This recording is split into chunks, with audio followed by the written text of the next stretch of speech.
что-то не сработал. Стук в дверь, неужто он пришел?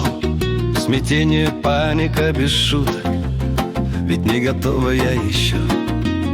Еще не сделана прическа и не наложен макияж.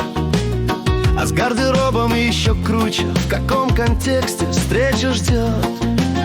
Чуть-чуть немного деловая, а может флирт, да ну его.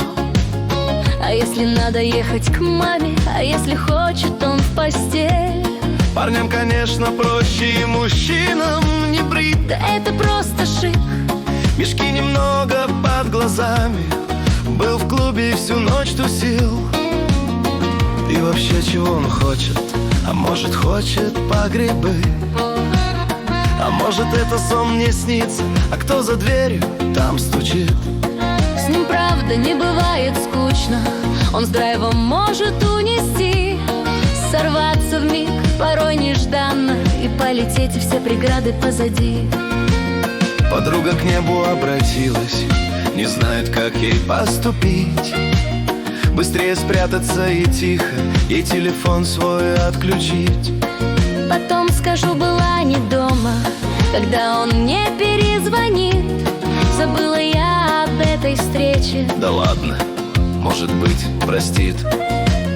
А может, не рискнуть немного и что-то новое узнать? Андрей, наверное, уж точно ко мне не будет приставать. Ведь а никто не знает в мире, что будет завтра, почему. Так интересней и спонтанней, жить надо вкусно от души. Когда идем мы в неизвестность и отпускаем суету, не надо ничего бояться, откинь свой страх, иди, живи. Проходят дни, проходят годы, и не звонят, и не стучат. Уехал бывший уже парень, тогда на отдых без тебя.